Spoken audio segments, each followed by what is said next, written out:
So hello guys, this is Shailesh Kumar. तो आज हम लेकर आए हैं केमिकल रिएक्शन एंड इक्वेशन का क्लास 10 का केमिस्ट्री का पहला चैप्टर, लेक्चर नंबर 10, जो कि आखिरी लेक्चर होगा हमारे पहले चैप्टर का। और इस लेक्चर में हम लोग बात करेंगे इफेक्ट ऑफ ऑक्सीडेशन, जो कि है कैरोजन एंड रेंसिडिटी। तो आइए वीडियो को स्टार्ट करते हैं भाई के इंट्रो के बाद।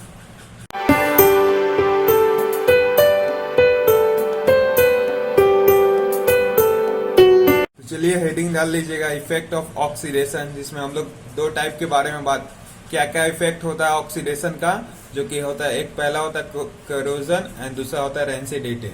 तो एक एक करके दोनों के बारे में डिस्कस करेंगे। तो आइए पहले से मैं वीडियो स्टार्ट करने से पहले बता देता हूँ कि आज का लेक्चर फुल्ली डेफिनेशन से भरा होगा, यानी कि आप उसे मगअप कर सकते हो और एग्जामिनेशन में लिख सकते हो, लेकिन उसमें जो इक्वेशन में बताऊंगा वही एग्जामिनेशन में आता है, इसलिए मगअप करने की जरूरत ही नहीं पड़ेगी आपको। तो आइए वीडियो को स्टार्ट करते हैं बिना टाइम वेस्ट किए। नंबर 1, सबसे पहले हम लोग बात कर लेंगे कौन, कैरोजन। कैरोजन कैरोजन तो भैया कैरोजन किसे कहते हैं? कैरोजन is a process. Corrosion is a process. Corrosion is a process in which metals are gradually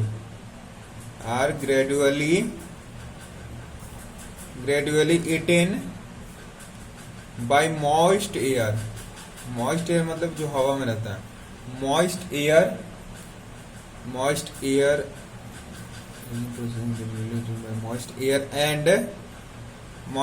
and certain chemical कुछ केमिकल, जैसे कि chemical like acid on the surface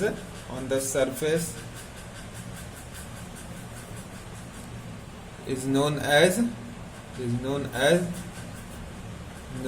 कैरोजन।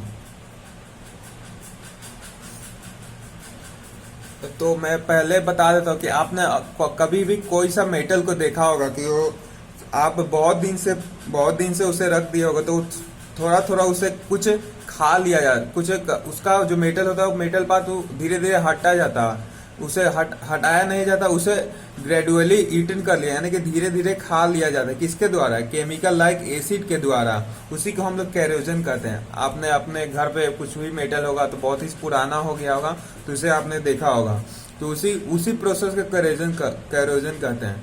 तो कैरोजन भैया है क्या? Corrosion is a process in which metal are gradually eaten.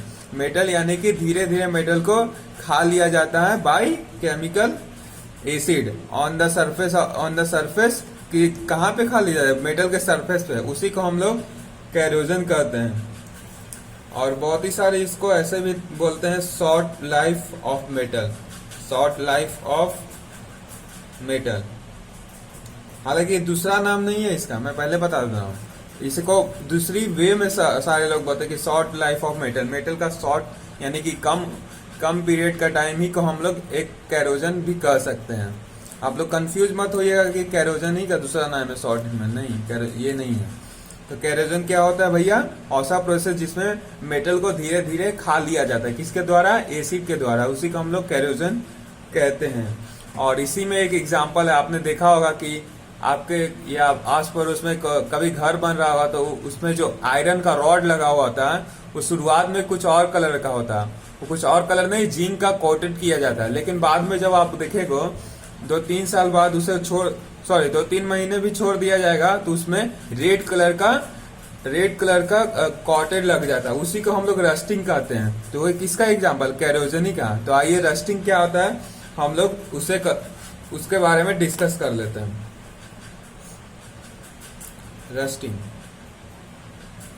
Rusting किसका example है? कैरोजन का एग्जाम्पल है rusting.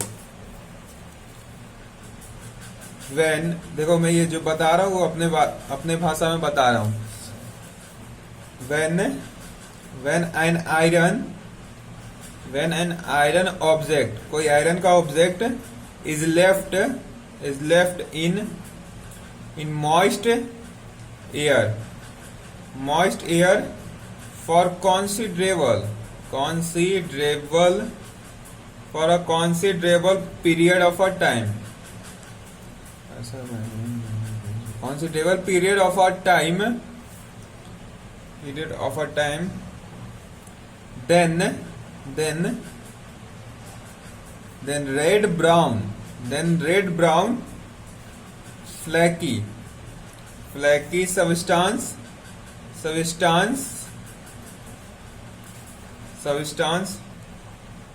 develop on the surface of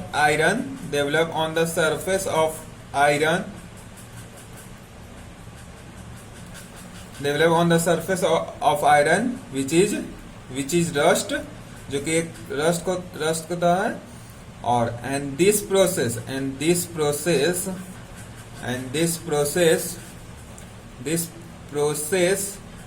is known as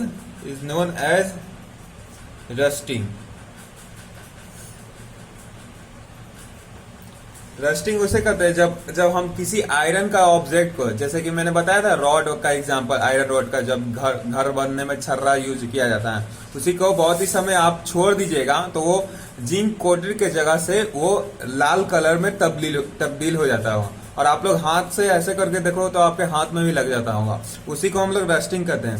तो इसको कैसे कह सकते हैं, ऐसा iron object left in a moist air, ऐसा आयरन ऑब्जेक्ट जो कि कुछ समय के लिए मॉइस्ट एयर में छोड़ दिया, यानी कि हवा में छोड़ दिया जाए, तो उसके बाद रेड ब्राउन फ्लैकी मतलब चिपचिपा, red brown flaky substance develop on the surface of the iron, चिपचिपा टाइप का आपके आयरन के सरफेस पर डेवलप हो जाएगा, उसी को हम लोग रस्ट कहते हैं। और इस पूरे प्रोसेस को हम लोग रस्टिंग कहते हैं। तो भैया रस्टिंग किसका एग्जांपल था, कैरोजन का। कैरोजन क्या था, ऐसा प्रोसेस जिसमें मेटल को खा लिया जाता है, किसके द्वारा, एसिड के द्वारा, उसी को हम लोग कैरोजन कहते हैं, और कैरोजन ही का एग्जांपल था रस्टिंग। अब ये जो मैंने बताया ये दोनों आपके एग्जामिनेशन में नहीं पूछा जाएगा, एक मेन चीज पूछा जाता है जो कि इक्वेशन है। किसका इक्वेशन है, रस्टिंग का इक्वेशन है, जो कि आपके एनसीईआरटी में भी दिया हुआ है। तो उसको आप लोग अच्छे से प्रैक्टिस करिएगा और अच्छे से याद कर लीजिएगा। तो इसका इक्वेशन क्या है, रस्टिंग का इक्वेशन मैं लिखवा रहा हूं, Fe that is iron plus oxygen, और यहाँ पे आएगा 2xH2O for a long time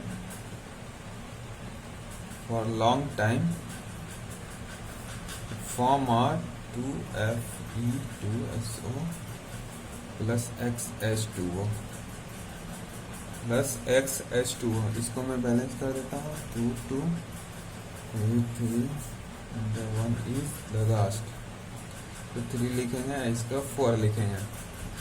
यही इक्वेशन है किसका, रस्टिंग का इक्वेशन है क्या, iron plus oxygen plus 2x, x यहाँ पे पीरियड है, किसका पीरियड है, आप कितने दिन या कितने साल किसको आयरन को छोड़ते हो एटमॉस्फेयर में, वही है।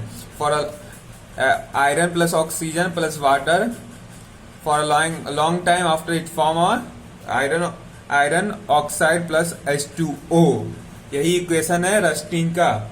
तो भैया हमारा पहला टॉपिक कंप्लीट हो गया जो कि कैरोजन था। कैरोजन में मैंने एक एग्जांपल भी बता दिया, रस्टिंग। और हमारा दूसरा टॉपिक आता है रेंसिडिटी। क्या, रेंसिडिटी। तो भैया अब हमारा नेक्स्ट टॉपिक है दैट इज रेंसिडिटी। तो उसी प्रकार जैसे कैरोजन का हम लोग डेफिनेशन लिखे थे, उसी प्रकार रेंसिडिटी क्या होता है उसका भी डेफिनेशन लिख लेते हैं। देखो रेंसिडिटी वो होता है कि आप लोग के घर में कभी ज्यादा समय के लिए, ज्यादा समय नहीं 8-10 घंटे के लिए खाना छोड़ दिया जाता होगा तो वो खाना महकने लगता है, उसी को हम लोग रेंसिडिटी कहते हैं, बस और कुछ नहीं है। The condition produced by aerial यानी हवा, एरियल ऑक्सीडेशन क्या होता है, ऑक्सीडाइज हो जाने यानी कि बाहर निकल रहा है, एरियल हवा के द्वारा बाहर निकलता है। Aerial oxidation of fats and oil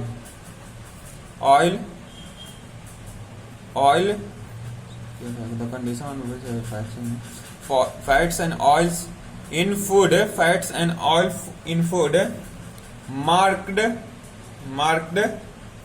by unpleasant यानी कि खराब महकना, मतलब आप ऐसे बोल सकते हो कि आप उसके पास रह ही नहीं सकते। अनप्लीजेंट यानी कि इतना खराब महकता है। Unpleasant smell and taste is known as